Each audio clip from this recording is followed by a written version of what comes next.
Ladies and gentlemen, one of my favorite videos I made recently was telling you my personal top 10 favorite Switch games. But the more I think about it, I feel like that list has changed again. So in this video, I'm going to tell you my personal top 10 favorite Switch games, part 2. These are games that I just can't stop thinking about when I think about the Switch. Let's go ahead and get right into this video.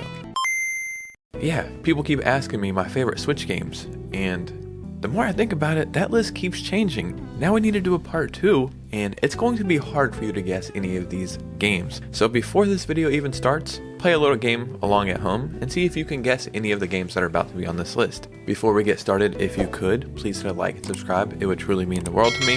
My goal is to have 10,000 subscribers by my birthday, which is February 28th. So with your help, that might be a reality, but only subscribe if you enjoy the content, obviously. Enough talking, let's get into this video. The first game I have to talk about today is Dragon Ball Z Kakarot. I absolutely freaking love this game.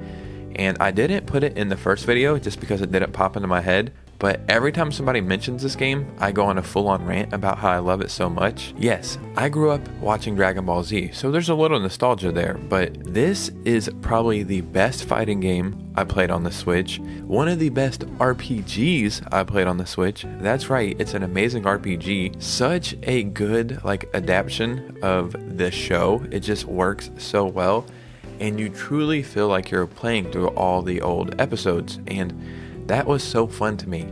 Once I started playing this game, I could not put it down. I think this is a 30 or 40 hour game, and I beat it in like a week. I'm not joking, I could not put this freaking game down.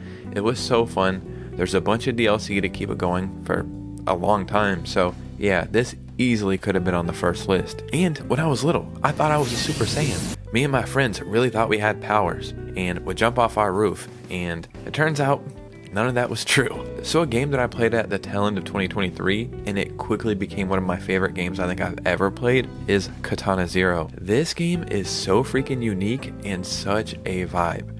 First off, the setting, the graphics, the music, the ambiance. It truly made me feel something. Like there's little scenes where it starts raining and the music plays and you're just like, oh my god, I don't want this to ever end. Then the actual gameplay, you're this assassin who is going through therapy, and you get these assignments, and anytime you get hit in this game, no matter what kind of hit it is, a minor little scratch, you immediately have to start the entire level over. And it's like this rewind system, so you go out and you do this, then you die, then you go out and do that, and you do it little by little, and you kind of figure out the right route to take to get to the end of the level. And it's so satisfying, all the ways that you can kill these people. Like I said, you're a cool ninja, and it's just so freaking good. It mashed together so many genres so well, and it's probably one of my favorite gaming experiences in recent memory, period. Like, it was so freaking fun. So ever since I was young, really the only building type games I ever played is Roller Coaster Tycoon back on the PC in 2003 or something. I never really got into Minecraft. I didn't play Stardew Valley until a year or two ago. So I just didn't think the genre was for me. That is until I played this next game. I'm talking about Dragon Quest Builders 2. I played this, I think, a couple months after I played Dragon Quest 11, so I was just really diving into the franchise. And I looked at this game and I was like, okay, so there is an adventure here, but you have to build some stuff. I'll just kind of focus on the adventure and only do the building when I want. And I became addicted to building in this game. And it opened me up to the genre of building games. After playing this, I started playing Minecraft here and there, and now I just like the genre in general, but this game is so good. It actually looks beautiful too. I really like it because there is a story there, but the building is at the forefront, but the building kind of plays into the story, and I truly was having so much fun building these big palaces and kingdoms. Then I started watching YouTube videos of people, what they built, and it was just so impressive. I can't wait for the next version of this game, or any Dragon Quest game in general, but this is easily one of my favorite playing experiences on the Switch. I cannot recommend this game enough. So, I'm a huge Harry Potter fan. I love the movies, I love the books, I love it all. Hogwarts Legacy was a very important game for me, because I was looking for the next best Harry Potter game. And when this game came out, it did fantastic. It still does fantastic. But it was coming to the Switch. Hold on there. Hold on. Let's not get ahead of ourselves. It did make an appearance on the Switch. And I'll be the first to admit, I probably should be playing it on my PS5 if I want a better experience. But I absolutely love this game. This is my 2023 game of the year. And to be honest, I only played this game like 4 days out of 2023. I got it for Christmas. Yes, it looks better on other consoles and plays better and blah, blah, blah, blah. This is such a vibe to me. One of the greatest RPGs I have ever freaking played, and it is addicting. This is one of those games when I'm not playing it, I'm thinking about playing it. And games like that, at least to me, are few and far in between. Like, I didn't even feel that way about Tears of the Kingdom, and Zelda's my favorite franchise of all time. This is truly a game I cannot recommend enough, and yes, I know I'm doing myself a disservice playing it on the Switch, but for some reason, I would rather play it no other way. I love getting to the end of the day and putting on a show or some anime and it's like 2 a.m. and just playing this game. It just reminds me of those feelings I had when I was little playing just the next greatest game. I'm probably only like 15 hours into it, maybe 20 hours into it, and I'm doing every side quest, and it's a game I truly do not want to end. It's probably like my top 6 favorite Switch games, 5 favorite Switch games I've played of all time. It would be higher, but the quality isn't as good as other consoles, but Hogwarts Legacy is a welcome treat to me. Thinking about it, I wonder what kind of house I would be in if I was in Harry Potter. Who the hell knows? Maybe I'll do one of those Harry Potter test online to see what house you're in. So another game we need to talk about is a game you've probably never even heard of, and it's called Skate City. I'm a huge skateboarding fan. I've been skating pretty much my entire life, and I like playing any skateboarding game that's out there. This game is a skateboarding game, and it's kind of like a simulation skateboarding game, but it's a lo-fi game as well. I think it's weird, like when you're playing and you're doing a trick, depending on how you do that trick, that's how like the weather and the music will change. So if you're grinding down a rail like super fast, maybe the music will speed up or change. But if you're going slow and just cruising and you're in the middle of the air, the music will drop down super quiet and slow down a little bit. Then maybe when you land your trick, a lightning bolt from a thunderstorm will crash, and then it'll start raining and the music will change again. And it's such a cool game. It's one of the games I like to play when I just want to zone out for a little bit. Like, I'm thinking about the kind of tricks I'm doing and I'm kind of paying attention, but really I'm just getting lost into the ambiance of it. And I feel like not a lot of people know about this game, so it's like my little hidden treasure. And I love this game. I bought it the first day it came out. I've played it every week at least since it came out since then, and that's been like 2 or 3 years. And I'll continue to play it for a very long time. So, the Switch has millions of Zelda games. Yes, we know this. You could take your pick. Tears of the Kingdom, Breath of the Wild, Link's Awakening, blah, blah, blah. Dude, Skyward Sword doesn't get the love it deserves. The Legend of Zelda Skyward Sword HD is fantastic. I didn't have that weird energy towards this game because I never played it on the Wii, so I didn't hate it for the controls that it had, I guess, on the Wii. So when I played it on the Switch, it was a fresh experience for me. And it's easily one of my favorite Zelda games of all time. This game comes first chronologically in the Zelda lore, so it's cool to see Link and Zelda like at the beginning and all these little things that became mechanics in later Zelda games and different bosses and enemies and characters, and I love this game. I truly do. And even talking about it right now, sometime in the next couple months, I want to rebeat this game again to like freshen up on some of my Zelda knowledge, but I don't know why this game got so much hate back in the day.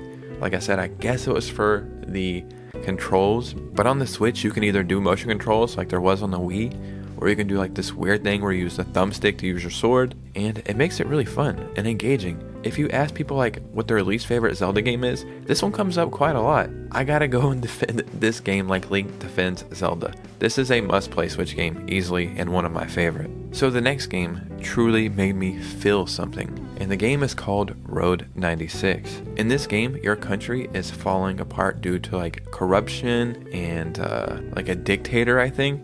So your job is to escape across a country to a new country, and you play as multiple children, and everything you do will affect the next play. In this game, you might go to a city or go to a town and you'll talk to some people and you'll hitchhike here. This people will give you a ride to the next city.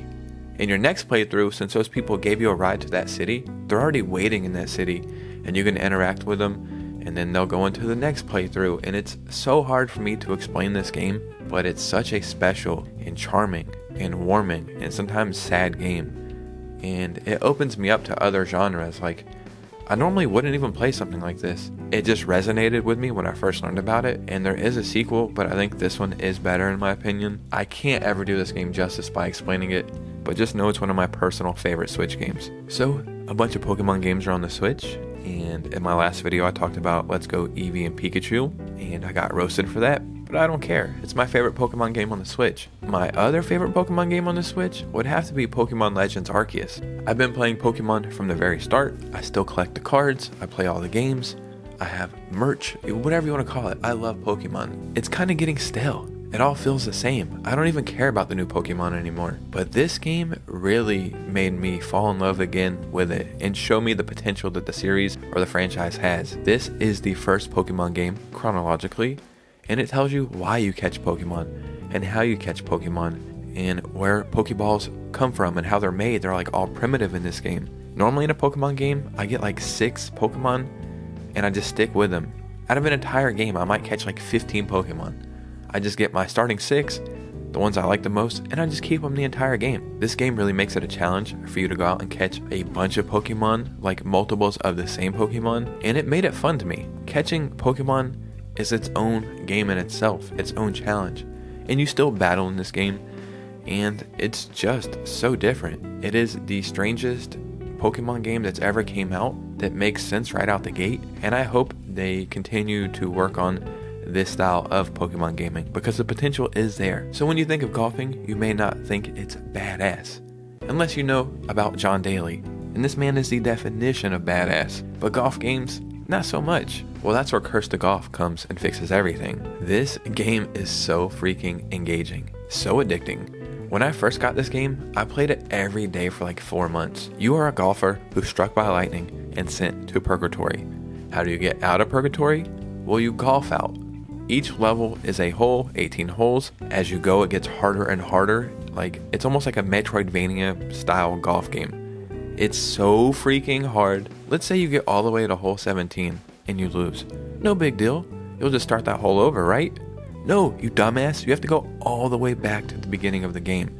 If you lose on any hole, that's it. Game over. It really ups the ante. Now, that sounds like it can be repetitive, but every level is like computer generated, so you'll never play the same hole twice. So every 18 holes you play feels like an entire new game. There's all these bonuses and power-ups and special abilities to help you navigate through the levels, and I'll be honest with you, I've got to hole 17 twice and 18 once.